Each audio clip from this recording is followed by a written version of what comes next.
பக்கத்திலே குகன் இருக்கிறான். அப்படி கண்ணை கவித்து கொண்டு பார்க்க, எதற்கு அயோத்தி சேனை வருகிறது?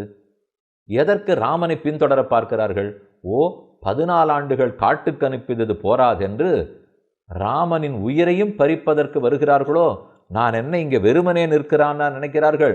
ஒரு நாளும் குகனை தாண்டி இவர்களால் போக முடியாது.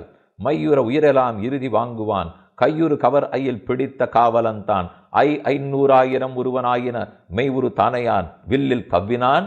அவனுக்கு பல்லு நரநரான்னு கடிக்கிறான், தோளில் தட்டி கொள்ளுகிறான், தொடை தட்டி கொள்ளுகிறான், கூட இருக்கிற அத்தனை பேரையும் கொம்பு குறி முதலான வாத்தியங்களை கூப்பிடுகிறான். சுட்டிய சுரிகையன், கட்டிய சுரிகையன், கடித்த வாயினன், வெட்டிய மொழியினன், விழிக்கும் தீயினன், கொட்டிய துடியினன், குறிக்கும் கொம்பினன், கிட்டியது அமரென கிளரும் தோழினான்.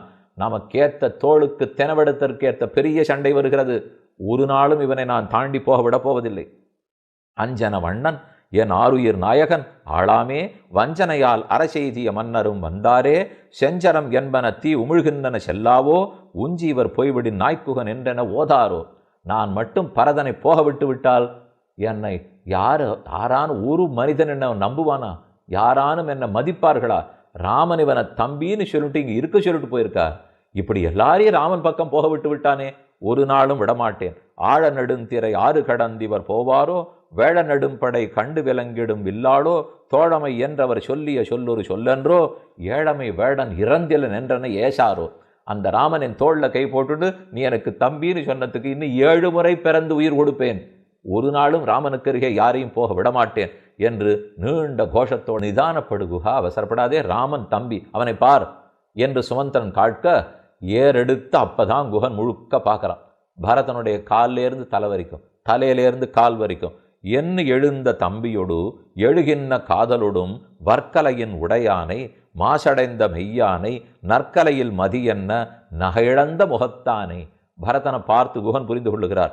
வர்க்கலையின் உடையான், பட்டு பீத்தாம்பரத்தை காணுமே, அரசன் நினைத்திருந்தேனே, மாந்தோல் மரவரின்னா கட்டின்னு இருக்கார்.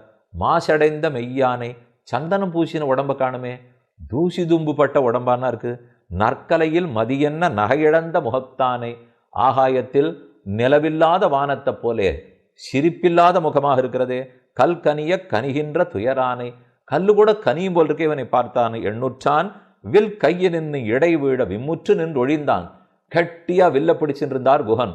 இவனை பார்த்த உடனே உருகி கையில பிடிச்சிருக்கிற வில்லு தன்னடையே கீழே விழுந்தது.